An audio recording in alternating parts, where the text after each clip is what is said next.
Rugby League is back.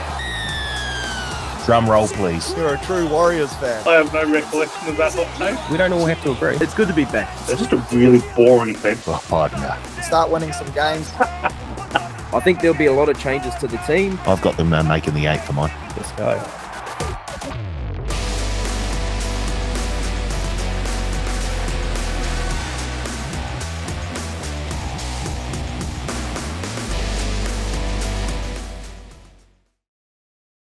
Hello, folks, and welcome back to the Advantage Line, TAB's Rugby League betting podcast. My name is Karl Tiley. That is Paul Mawate. Paul, 3 in a row for our boys, our beautiful boys. How good. Just a fantastic start to the season. And as you know, we were here this morning in the office and the big dog at I don't TAB. know if you can say this. I don't know if you can say this. No, I think I can. The big dog at the TAB came in and said he was so happy with the 3-0 start by the Wars this season that it had aroused him. He's not alone. He's not alone, and that is our good friend Ben Searley, who is also aroused. Extremely. How good is it? Top of the table. We may never lose another game again. The depth in this squad is insane, and it just gets deeper week by week, lads. Start planning the parade. Blake Ayshford is here. Is he aroused? No, I'm not aroused yet. Oh, I'm a little excited. He's a Tigers fan, that's why. Oh, I'm down the middle. I'm a little excited. Well, that should get me aroused because game this Friday, both are flying. Look, No, one's flying into New Zealand, the other team's flying on the no, competition. they're both flying. Good game, but I could be aroused in the coming weeks. Number of things can do it for me too, Karl. yeah. And last man in here, Nick Tedeschi. I'm scared to ask. A man who is perpetually aroused. Always aroused. Always on the toe. Yeah, absolutely. Look, it's great being unbeaten after 3 weeks. It's our year. Go to Bulldogs. Oh, Yeah. had to do it. Just brought it home. All right. Oh. Not the Before we first wrap time, Paul. Won't be the last. No. We need to get to a resolution. We've got people in the office asking us, fellas, what we've settled on for the punishment for coming last.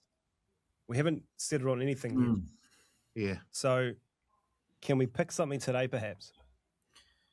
Does it have to be? I don't know. Does it have to be sort of individualized to something? Because something that may be embarrassing to say you, Karl, I might be fine with doing it. Aish and I don't get embarrassed, Carl.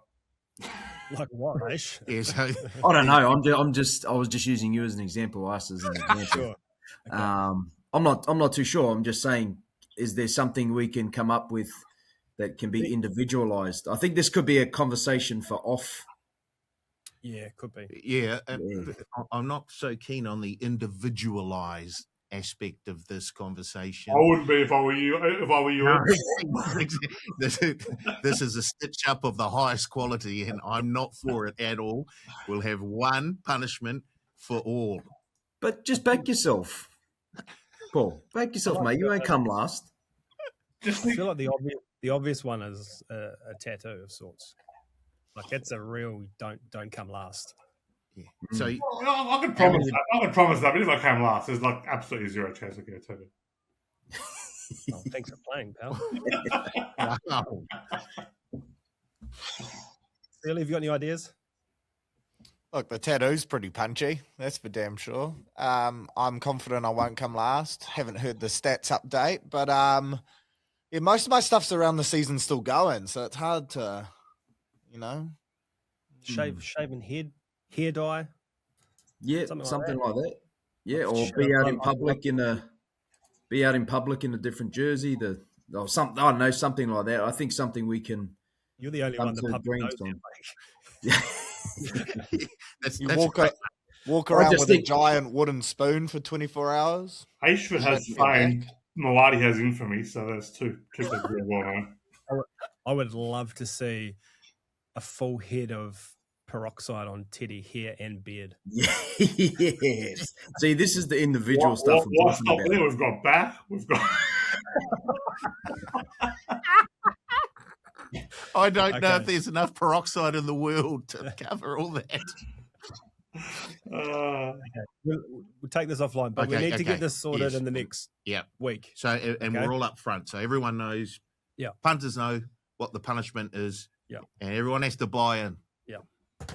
Okay. We're gonna kick this pod off with a quick whip around game. It's a 1-word review. 1 word. 1 word only of each game. No, it wasn't in the run sheet. No, it wasn't. No, I said game maybe. This is the maybe game. Okay. Teddy, I'll start with you. Raiders, Dogs, 1 word. Down. Searley, Boring. Blake, Referee. Teddy would use that for every bloody game. Paul. Wet. Oh, that was going to be my one. Yeah. Soppy. Window. Good show. Use window. Roosters, Panthers. Teddy. Union.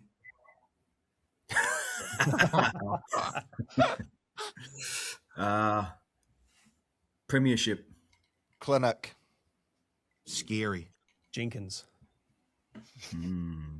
Storm, Broncos.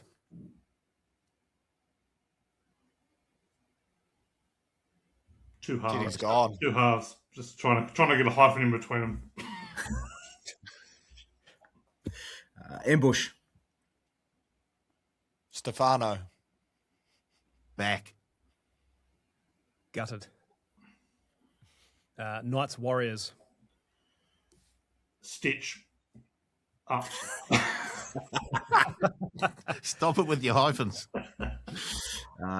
Excited. Dominant. Sensational. Aroused. There it is. The aroused. Sharks, Dolphins. Stunning.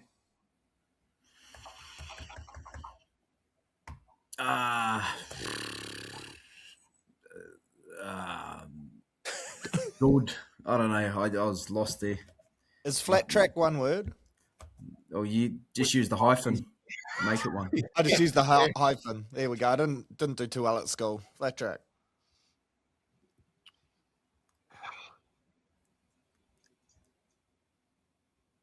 Greasy. We still talking about the game, Paulie? We're back on Teddy again. Bunnies, Tigers. Goal kicking. Sad. Injuries. Unlucky. Happy. Eels, Dragons. Did you say happy? Yeah. You fucking bastard. Move on. Hang on, what's the timestamp there? 8 minutes. We've got to blur that out, please. Stunning. That is Sometimes- good. Sometimes 100 to 1 shot's too long. That's two words, Aish. It's gone physically red. Wow. Okay. Eels, Dragons. I think where we were. Valentine. Oh, Moses. damn it. Average. Fox.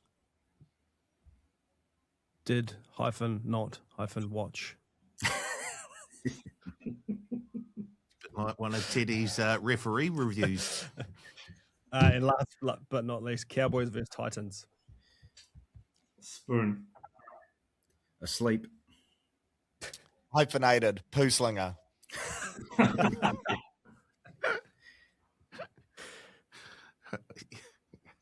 Oh, boring. Ditto from my previous. Okay, there you go. That's an easy way to wrap up the weekend. Punters, if you can decipher that, well done. That was tough.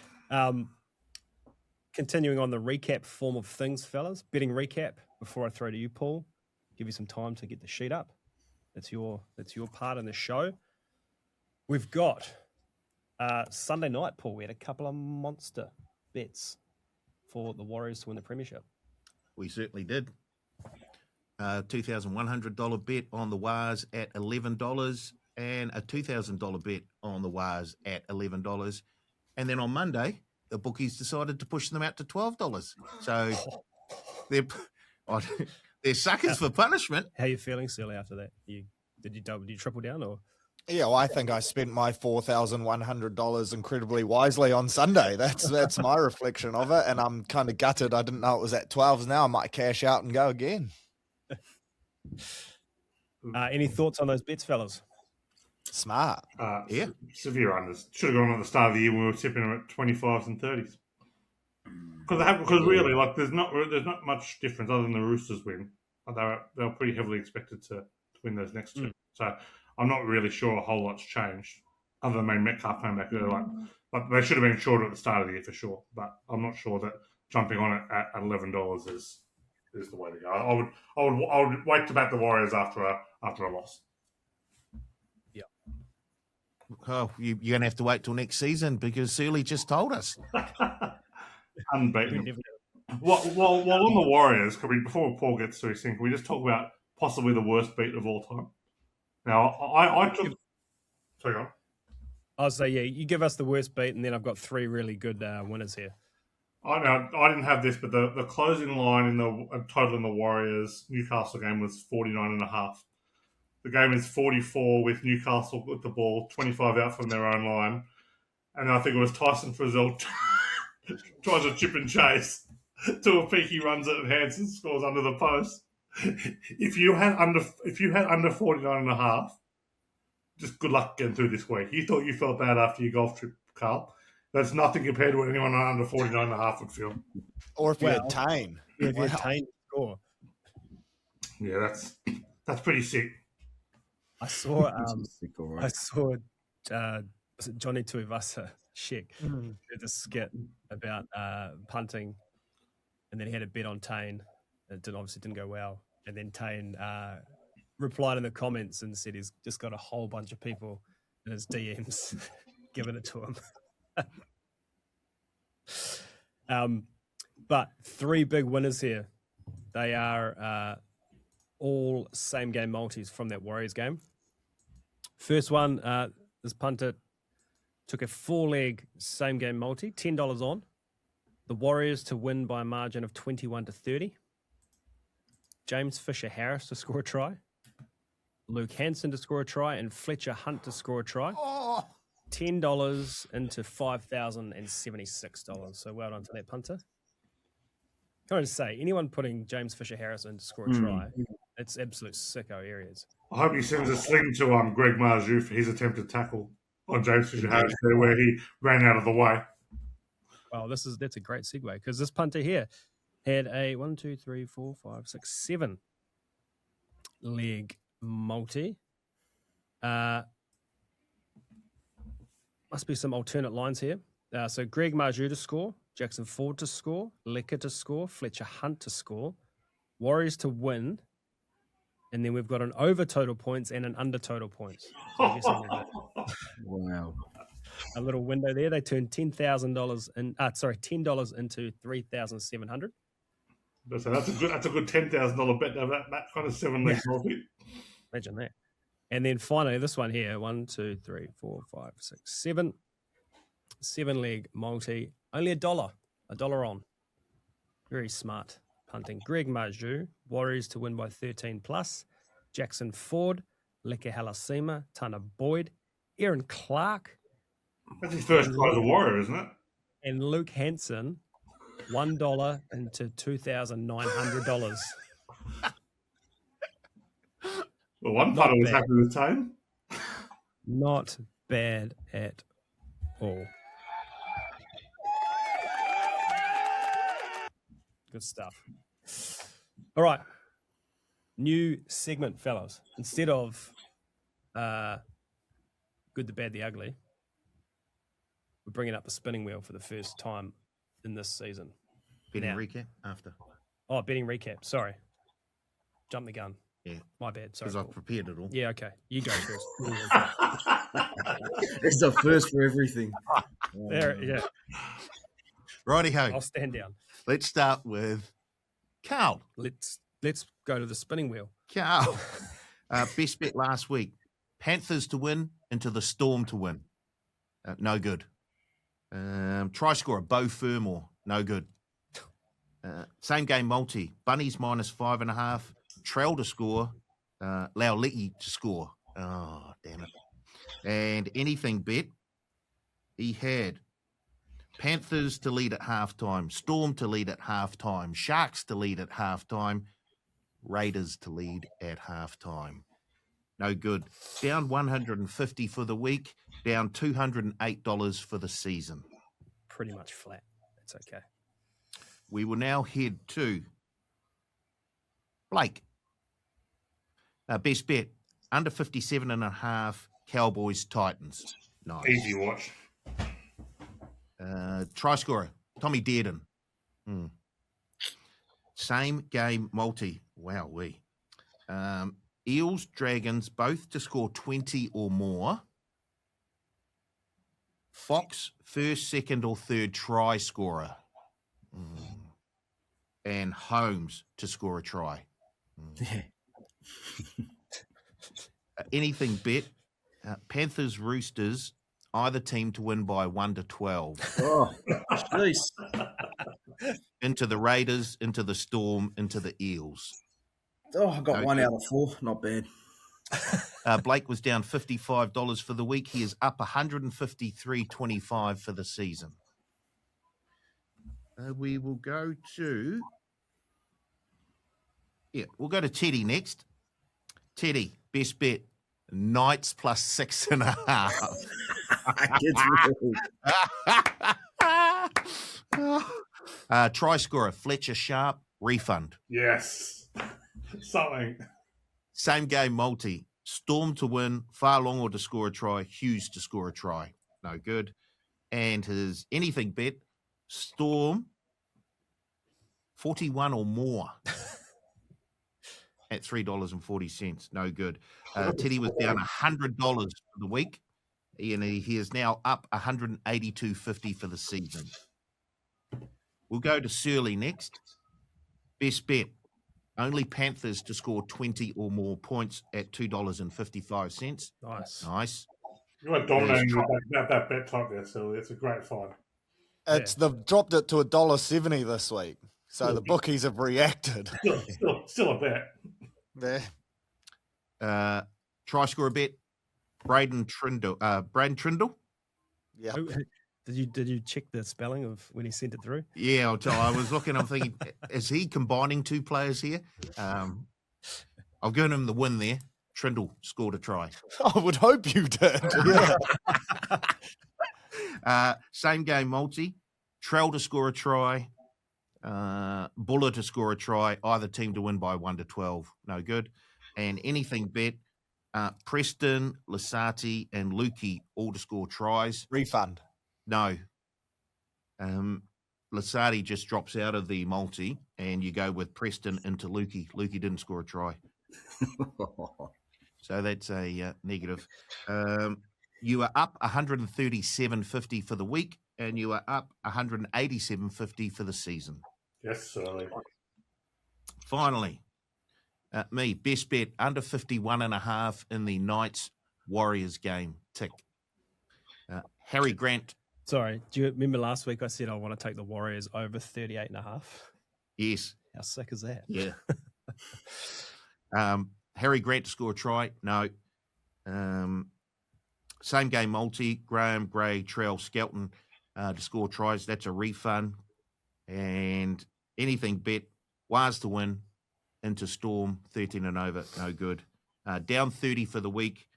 Up $193.50 for the season. Top of the table. Bring the orders in. Is that everyone up for the year? Yeah, I'm pretty much almost. Up. I'm pretty much up. Almost. It's only 200. I'm pretty much up. Pretty much. That's pretty good. No one who wants a tattoo. You've only got 1,000 of them. Okay. Now we're going to go to the spinning wheel. So instead of good, the bad, the ugly, I've loaded up. Paul's looking at me like, what the hell is a spinning wheel? No, we don't have a spinning wheel in the studio. No, we don't. Not yet. But You played the chocolate wheel at the casino, Paul. Don't lie. Guilty. So I've got it on the computer. I'm going to have to get my face up in the camera here and click the spinning wheel. But no, it's not on there. It's on. Yeah, I can see it. It's on another tab. Yeah, there. Yeah. Something wheel. Yeah, Yeah. that's how it works. Jesus. So on this wheel, I've got 8 topics. We're going to spin the wheel, and whatever comes up is what we will discuss. If we run out of things to talk about, we can go again and discuss another one. But on the wheel, we've got the Warriors starting spine, best tries in recent history, 8-point tries. The Warriors are point-scoring machines. The Broncos coaching bust-up. The NRL ladder. Boxing and footy feuds. And the greatest try-scoring second rows of all time. Needs more Warriors. Wow. Okay. Do you want to run the wheel next week, pal? Oh, look, I'm just happy to be here. It's been a few weeks. It's going to be a few more if you keep that up. We may never lose again. Anything there, Teddy, you want to spin up? No, I just like talking rugby league, so you can leave me out of the boxing stuff, but other than that. All right. I'm going to spin the wheel. Give me a sec. I've got a good subject for the spinning wheel next week. Greatest union converts. I've got some strong views on that, Paul, so I'm looking forward to talking about that with you. We are spinning. Wow. We are spinning. It's colourful. And what's that one? Warriors. Oh, that is perfect. Warriors starting spine. Oh, hang on. Where are you guys gone? Oh, there you are. There we go. We're back. This was, I inputted this into the wheel prior to the team naming yesterday. And the question was going to be when Luke Metcalf comes back, what happens? What's He's the back. spine? But he is back. He's with Tanner Boyd. Chance is at fullback. Searley, I'm going to throw to you first. Is this our strongest starting spine, or would you shuffle things around? I think it is our strongest 9-6-7.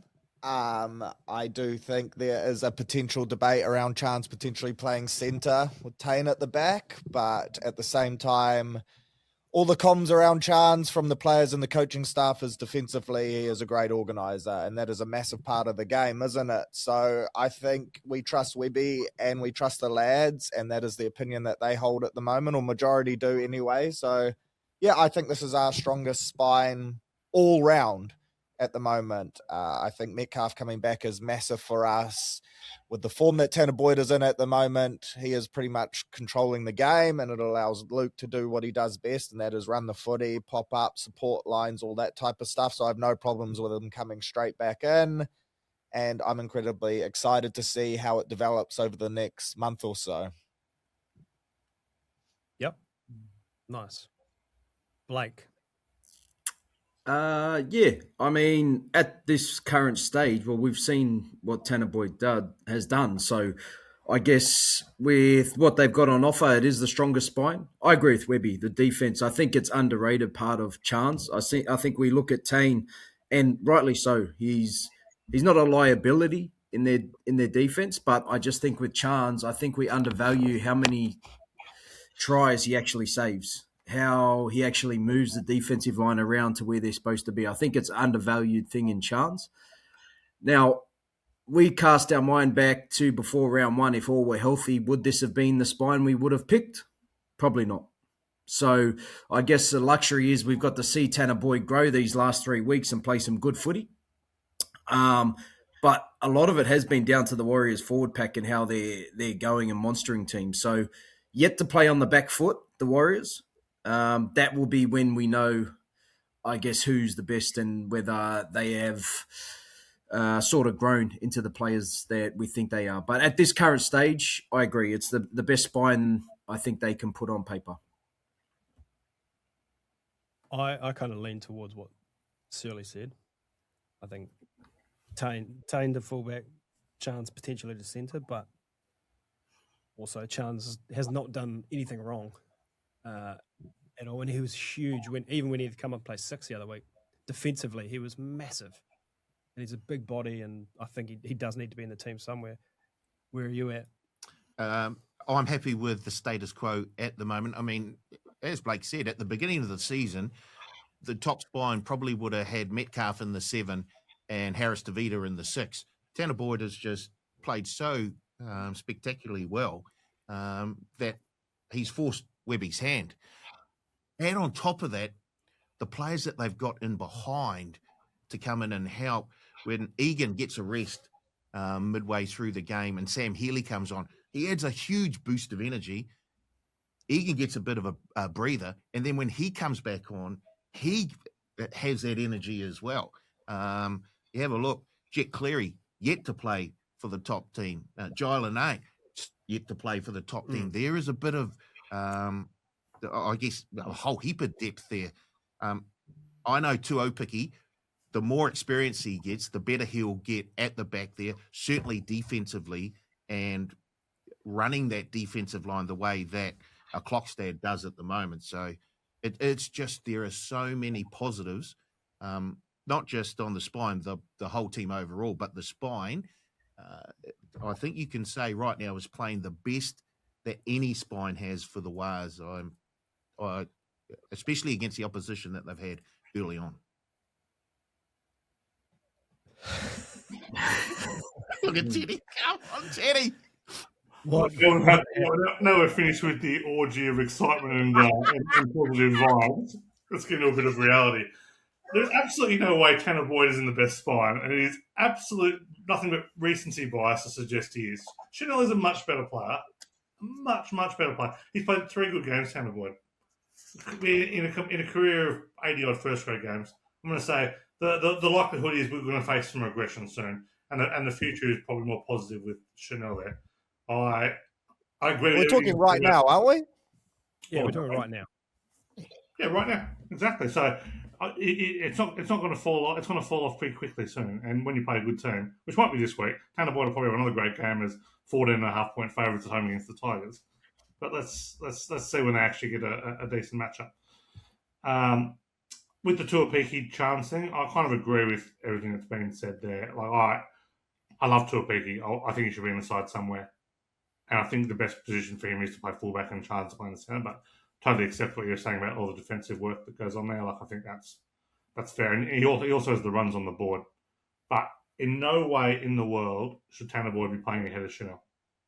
No. I think, though, when you factor in, like, return to play for Met off the back of being out for so long, this situation is kind of perfect, right? Tanner Boyd will run the kicking game. He'll get the team around the paddock, and Luke can just focus on what Luke has to do while finding his timing, getting his feet back underneath him. Like, playing 6 with a 7 that is, like, he ran the game last week, and he ran it the week before. I think it suits the return protocol for Luke perfectly, rather than Luke at 7, Chanel at 6. And Chanel's done nothing wrong to get dropped. He was playing great in the first couple of weeks too, but I think it's a better way to semi-ease Luke back without throwing him in the 7 jersey in the hot seat and being like, run the whole team. Perhaps for 1 or 2 weeks, but I reckon that creates a fair bit of confusion as to roles going forward. If Tanner keeps playing well, if he keeps playing well, he's going to entrench himself in the side. And then Metcalf, who was switched from a 6 to a 7, and given that role and kind of charged with leading the team, and was leading the Dally M's when he got hurt last year, is all of a sudden pushed into that secondary 5'8" role. Yeah, I don't love that. Okay. Yep. Okay, so that's 1, 2, 3, 4, 5 positives, 1 negative. Basically, we've got so much depth with the Mariana Trench. Whoever you chuck in the team is going to do a bloody good job, and it can be anyone. We've got 25, 26 plus lads ready to play first grade each and every week, and that's what you need to do well in this competition. When you talk about that at the start of the year, I think I said in my ratings that I've never seen a team who's had fewer players in the top 4 or 5 in their position, but like no players in the worst 4 or 5, and that you had the best depth and best bench in the comp, and it's kind of really proving itself because there's been injuries and absences every week. This isn't like the Raiders who have been healthy the whole time, or a few other teams, like the Dogs who have had pretty much full side. You had 3 or 4 changes every week, and you just kept on rolling them out. So I think that is actually a huge positive for the Warriors and going forward. That all these guys getting game time now, like Luke Hanson playing last week, will serve them well down the line if he's required. and getting good game time to people like Jacob Laban and stuff like And even the way Barney came back last week, that first hit up. What about that pass as well? Didn't even the knee wasn't even a factor. Just an animal. And the way the minutes he played too, like the aggression, the minutes, first game back. I mean, it obviously diminishes someone else's minutes. I don't think Tanistower Smith played at all. So, but you're welcoming. He looked like every bit of a New South Wales forward there, coming back into that team. Like he did not miss a beat at all. That was amazing. I don't think I've seen someone return from an ACL like that. No, the thing I love too are props.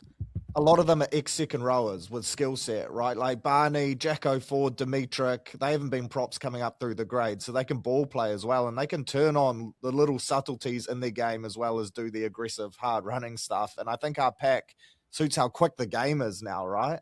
And prop-to-prop pass for a try. Like, talk about arousing. That's arousing. Like, prop, short ball, prop through a hole untouched. So that's pretty good to watch. All right, I think I've learned too much about Teddy today. They almost scored that. They ran that move almost to score the next try as well. It was just beautiful to watch. I don't think it's a move. I just think just passing the ball. The way that the line speed, the aggression they're playing with, like on the advantage line, it's just creating itself. I don't even think it's a move. It's just, come with me. And it's opening for them the way they're playing. They're playing faster than anyone else at the moment, put it that way. And the 6 again rule is certainly an advantage to the Waz at the moment. What's the tragedy, though, that Mitch is going to the Broncos next year? I know he's going to leave the Warriors, but the Broncos, come on, Mitch. They've scored the most points after 3 rounds in 20 years. So for the first time since 2006. It was your glorious Knights, wasn't it? It was my Knights, yeah. Huge. First time they've topped the ladder since round 1, 2019. And I had a look. How far do you reckon you're going to go back for the Warriors to have been at 80 plus points in the points difference column? Would have been the glory year. 2001. 2. No, round 2023. Oh, wow. Only Not that far then.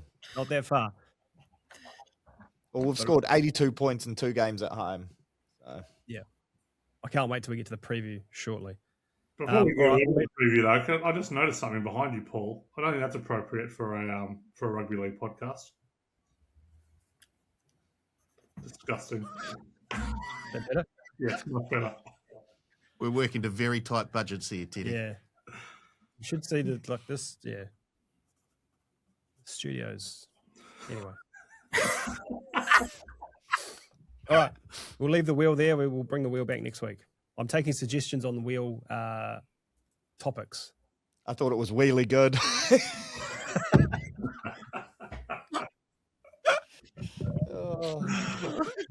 Too good. Too good. All right. Team list Tuesday. Does anyone not have Luke Metcalf as their standout? Teddy. Okay, Yeah, I do. There's a couple of things. Obviously, the Metcalf thing and Payne Haas out were both big ones. But how the hell is Valentine Holmes still on the side after last week?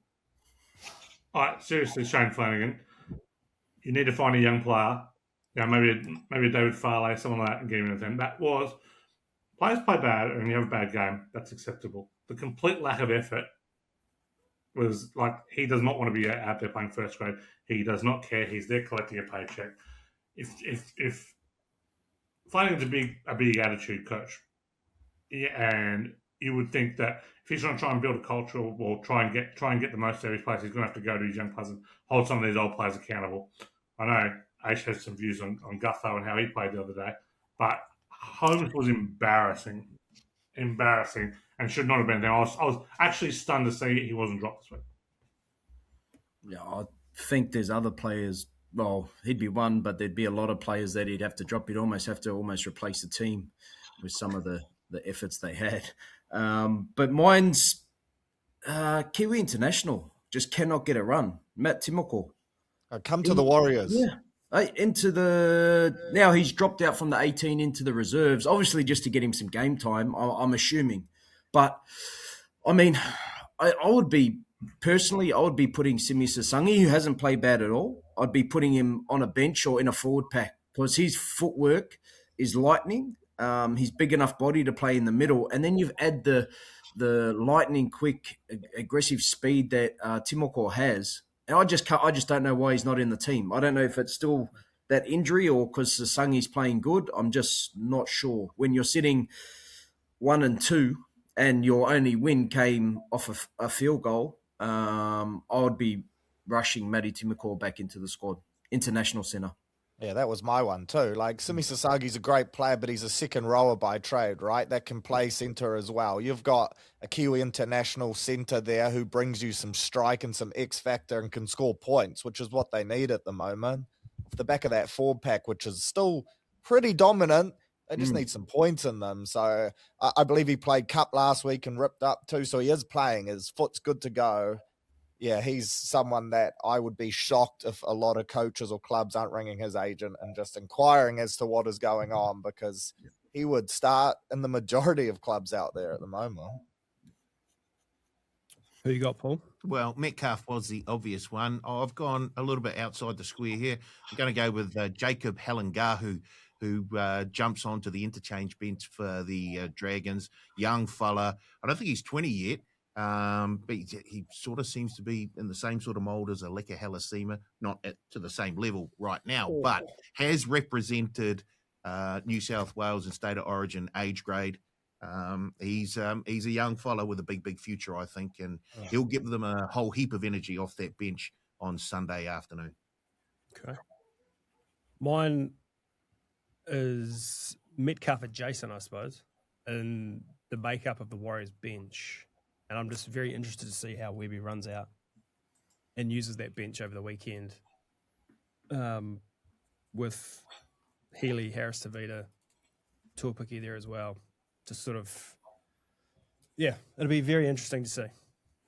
Very interesting. I think that's been the call from the first couple of games, hasn't it? How he's used the bench. But I think what's happened is because they've had injuries in each game, he hasn't had to think too much. It's just, that guy's there, chuck him on. So, good one.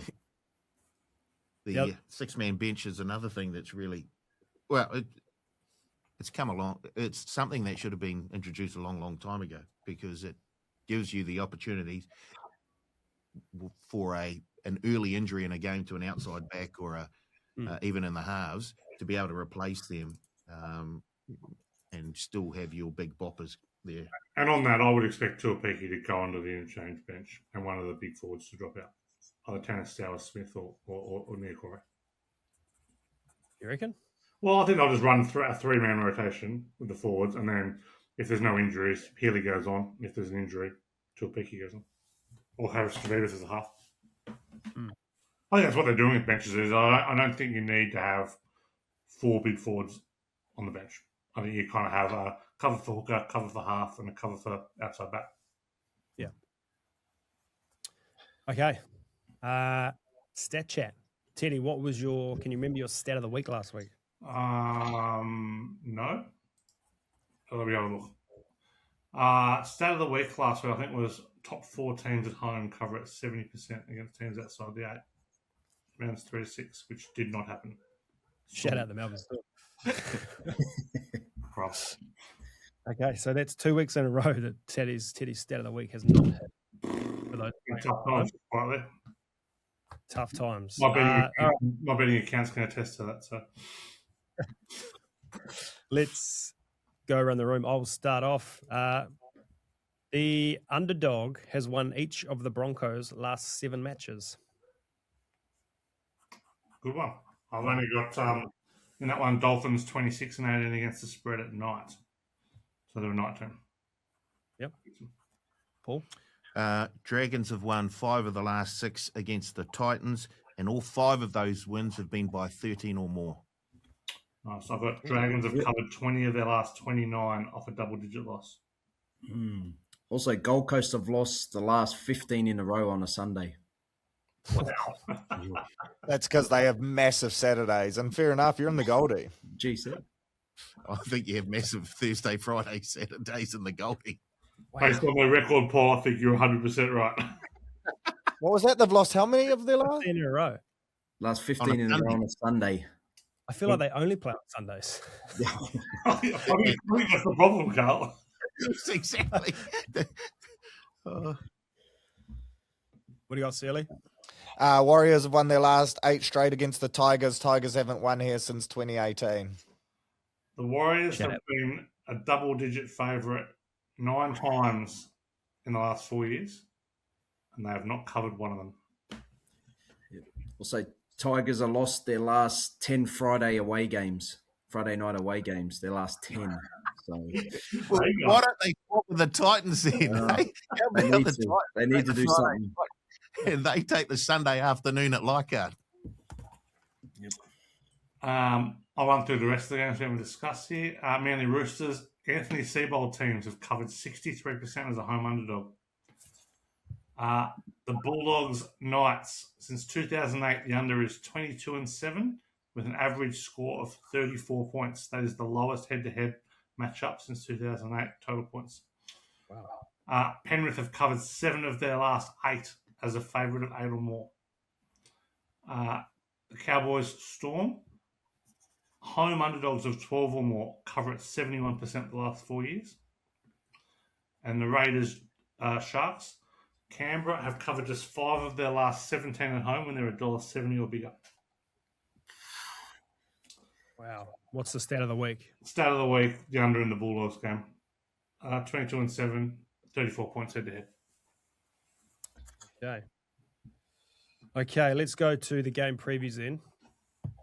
Start with the Warriors-Tigers. Warriors $1.22, the Tigers $4.25. The line is 13.5. Total 47.5. Blake Lecker has finally dipped under $2. He's $1.94 anytime. Luke Metcalf is $2.55. Before I throw to Teddy, I'd love for us to just predict what he's about to say. And I reckon we all know what he's about to say. Something along the lines of Warriors are poor against the line as a home favourite.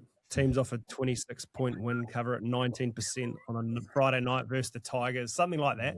Anyone else got anything else? He's already said as double-digit favourites. Any team with 2 players within 2 ACLs in the last year that are back within the first 2 weeks of the competition cover at 0.4%. Yeah. What do you got, Teddy? Well, I'm done. It's already been said. So. No, the Warriors have certainly dominated this matchup. They've won the last 9. The last 5 in New Zealand have been by 8 or more. They've scored 26 plus in their last 4. Last 4 wins, all by 12 or more. Covered 5 of the last 7. So head-to-head on top. Good news for the Warriors. Top 4 teams at home in the first 6 rounds covered 63%. Interstate teams in round 4 covered 37%. The Warriors have the best round 1 to 4 cover rate since 2021 of any team, cover at 72%. So fast starters. So and the positive, Mitch Barnett, when he plays, they win and cover at 57%. When he's out, they win at 44%, cover at 41%. So big there. Had some no Dewey stats, which are obviously irrelevant now. He was named. The Luai stuff's not that. He's actually not a very important player for the Tigers. Against the Warriors, though, they've got a poor record as a favourite. Covered just 9 of 31 as a favourite of 4 or more. They're 14-19 against the spread at Mount Smart. 2-10 against the spread at Mount Smart, favoured by more than a converted try. Haven't covered any of the last 9 as a double-digit favourite, and covered just 5 of 14 off a win of 20 plus. Tigers 15-8 against the spread, off conceding 20 or fewer. I'll probably go have the plus in this one, but not a huge amount of confidence because the Tigers have been fairly. It's a tough spot for the Tigers, but I will be having something small on them, probably against my better judgment, because I will never back Tanner Boyd as a favourite of 14.5 or more. So, best bet in this one though is absolutely the under. This is a huge under one. I don't think the Tigers have a lot of points in them. Under hits at 60% round 1 to 4, team off a win. 73.2% when a team's off a win in round 4. 77.3% team off a win against a team off a loss in round 4. And the Tigers 32-22 to the under off a loss. So very keen on the under, unless something small to Tigers, but not as bullish against the Warriors as I have been the last 2 weeks. There was a lot of numbers. Yeah, and a lot of them were against the Warriors as well. So I'll just take us back to last week. Knights plus 6.5. I can't help the Fletcher Sharp didn't play, Paul. What did he say about the week before? Oh, yeah, it should have been a close game. Well, they should have won last week, but Fletcher Sharp without Liam Kennedy stitched him up. What are you going to do? Searley, what do you got this game? Warriors 13 plus has hit every time they've laced up the boots in 2026. And although the rain is pouring tomorrow or Friday night here in Auckland, I still like our lads to get the job done. I don't think it's going to be a walkover. I was surprised to see Adam Dewey named, but apparently he is going to play. We will see once he runs out. Jock Madden, a decent player to fill in the 6th jersey. He's no Jerome Luai, though, so that is a bit of a positive for Warriors fans. I think there's some good matchups across the paddock, but I do think the Warriors squad at the moment is just too strong. I think the home crowd will be another factor, and I trust this team that they hold themselves to such a high standard that there won't be any signs of complacency or anything like that. So I think the lads win. I'll be on the 13 plus just because I'm on it every week, but I wouldn't be surprised if it's a little bit closer than that. If history tells us anything, Searley, the Warriors certainly don't get complacent when they go well. He's just little. I might set off the fire alarm again, eh? Yeah, you. What in Teddy's house? Oh, wow. Why just go the fire alarm? Just get the fire going, Paul. It's relentless, honestly. Blake, what do you got? What do you reckon? Not much here, mate. Not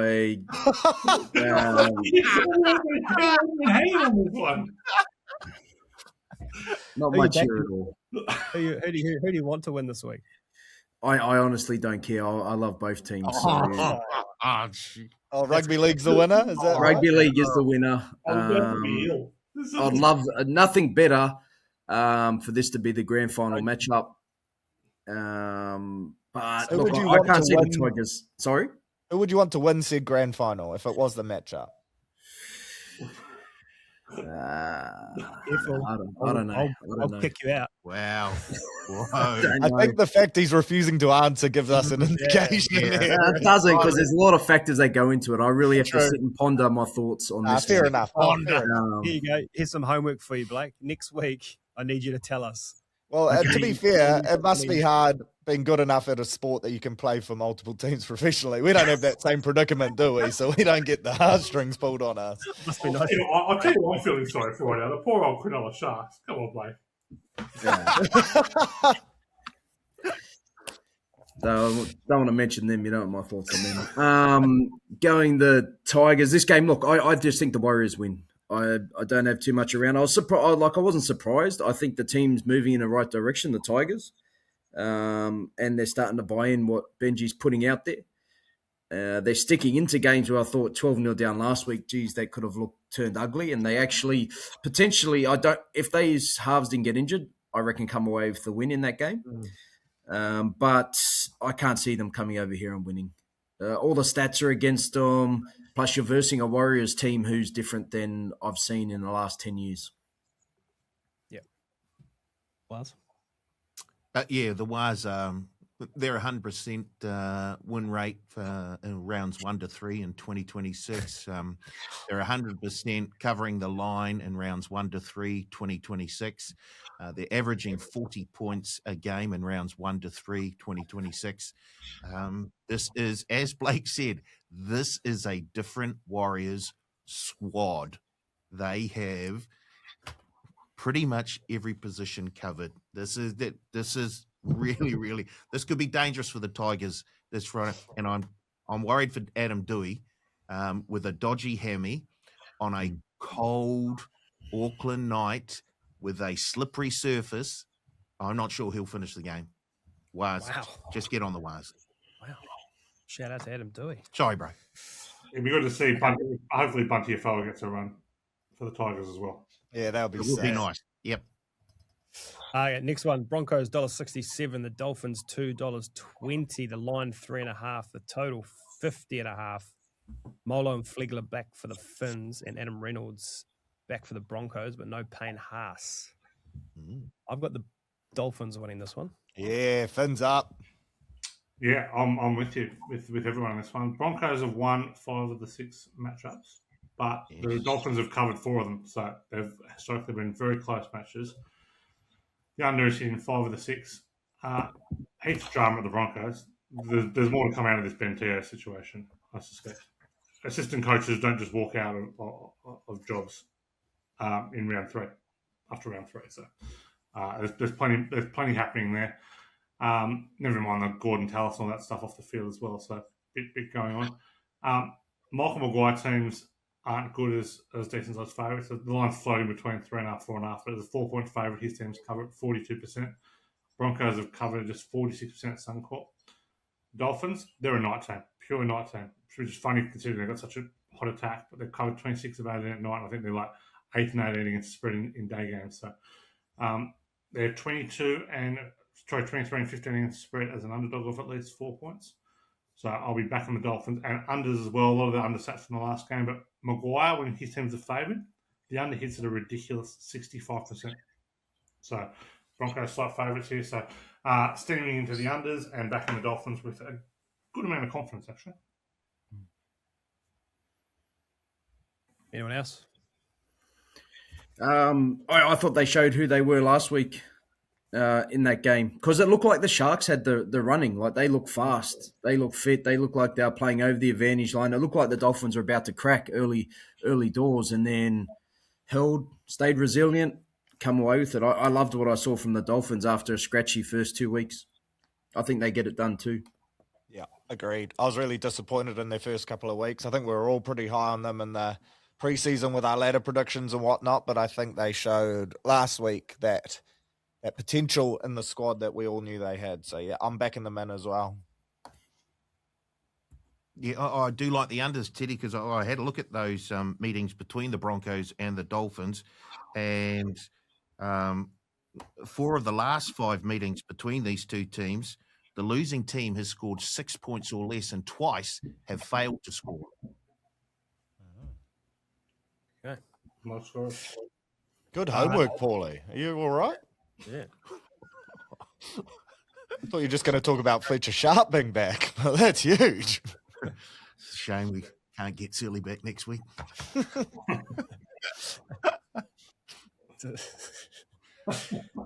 It was a good segue too into the next one until Searley jumped in the room. Oh, he's been waiting for this moment. Go on, Paulie. No. The next one I was going to say, speaking of no low scoring games, Bulldogs $1.26, Knights $3.90. This might be the first time we've ever previewed a Knights game that's not the Warriors. The line is 13.5, the total 47.5. Question I've got here: have we seen the end of the Knights? Are they done? I don't think so. I think they're well coached. I think Sharp, if he plays, is just a huge year. I'd put that first half to bed last week. They got completely screwed over by Kennedy, and referees are going to do that. Well, the Warriors were the better team and deserve to win, but they will give them zero chance when teams get repeated sets against them like that. And only the really bad referees are the ones who pile them on top of each other. The good referees like G and Smith, that was a spread amount over the game. So I think that I'm happy to kind of bin last week. And I also don't know that Canterbury have 13.5 points in them. So it'll be very hard to cover that minus if they can't get to 13.5. Yeah. You're right? Yeah. Okay. So that the stat that I used for the Broncos Dolphins is actually for this game.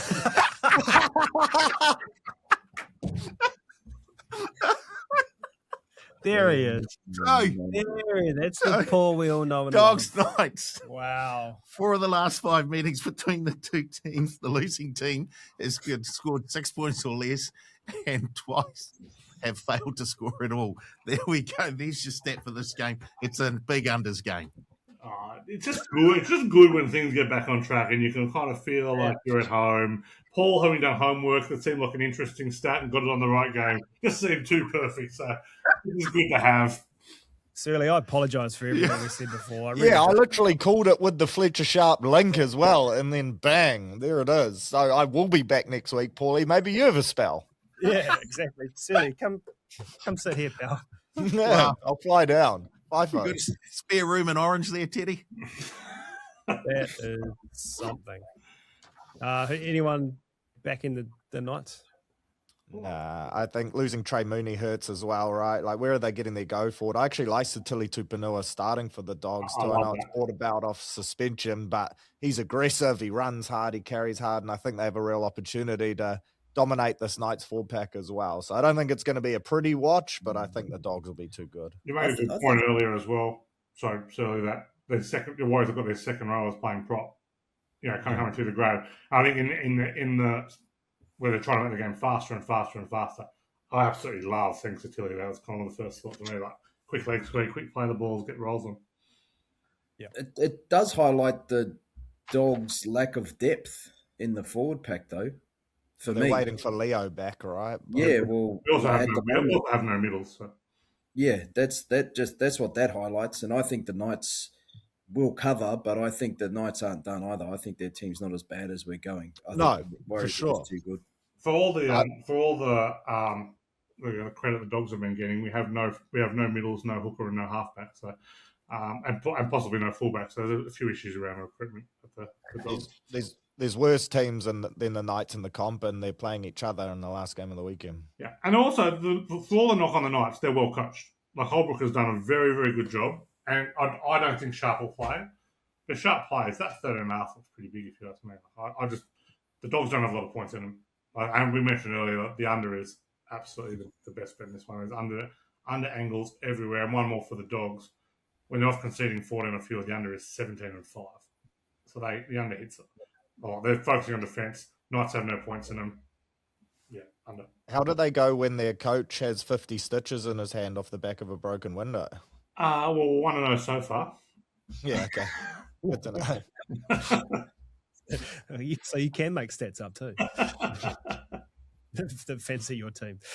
All right, last one to look at. Panthers $1.20, Eels $4.60. The line's 15.5, total 47.5.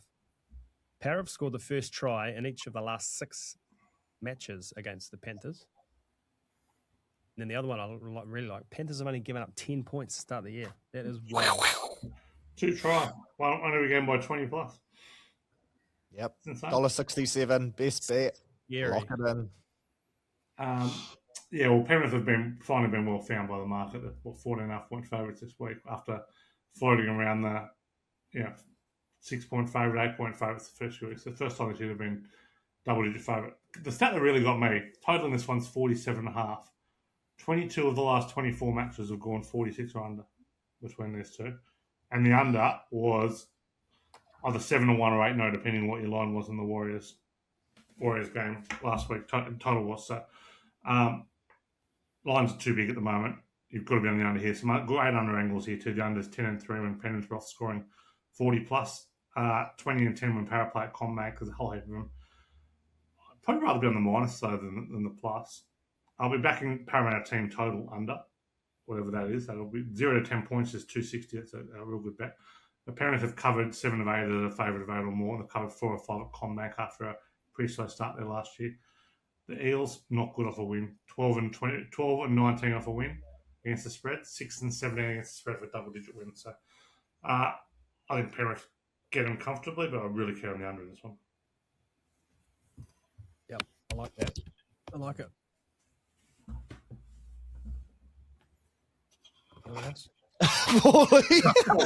Got the signal, looked straight at him, just looked him dead in the eye like a serial killer and put his head down and didn't say a word. Like a serial killer. What have we got to do in this podcast, honestly? Psycho killer. Who do you like? Well, this is a lay down his ear. The Panthers have been so impressive. And although these games have been low scoring and fairly tight,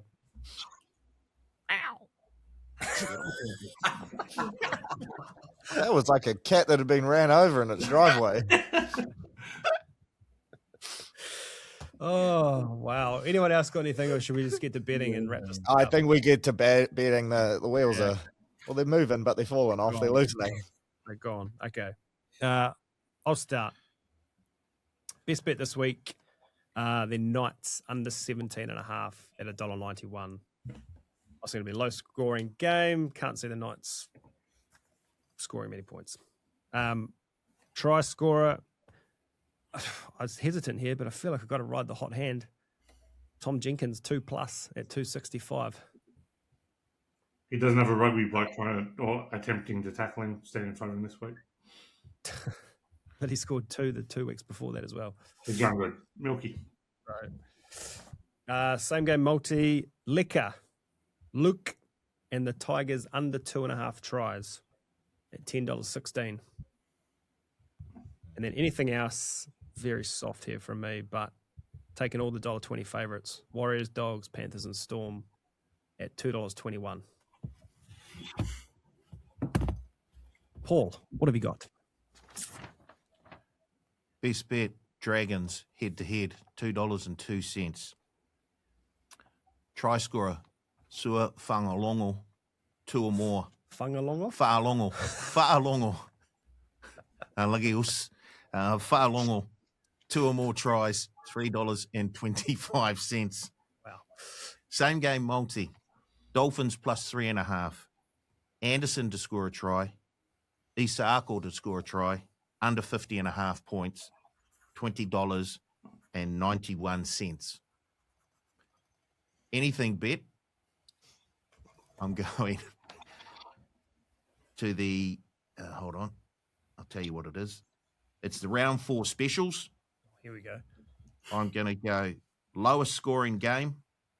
Canterbury Bulldogs, Newcastle Knights, $5.20. Nice. Blake, you're on screen. What do you got? I'm on screen. I've got the Dolphins as my best bet at $2.20. Try scorer, I've got William Warbrick, first, second, or third try at $2.95. Same game, Dolphins Broncos game. I've got Walsh, Hammer, both to score. Dolphins 1-12 at $10.62. And my anything else, I've got the Dogs and the Roosters head to head, the Warriors halftime, full time, and the Cowboys plus 15.5 start at $5. Searley? My best bet, I'm riding it till it doesn't hit. Only the Panthers to score 20+ points at $1.67. My try scorer, Jaden Campbell, $3.20. Thought there was some good odds for him. My same game multi, Metcalf, Pompey, Warriors to get the dub at $6.48. And my anything else, Dragons, Dolphins, 2 upsets, multi together at $4.44. Bring us home, Teddy. Let's bet North Queensland plus 14.5 at $1.90. Try Lee Hopewade at 2.30, being marked by the rugby union bloke, so he'll have 2 or 3 or 4. Same game multi. Dolphins plus 4.5 alternative line, under 50.5 total points. Hammer to score a try, $5.80. And any other, Parramatta 10 points or fewer at $2.60. Nice. Good work, fellas. Thank you very much. Thank you to the listeners, the punters. And we'll be back next week to do it all again on the Advantage Line.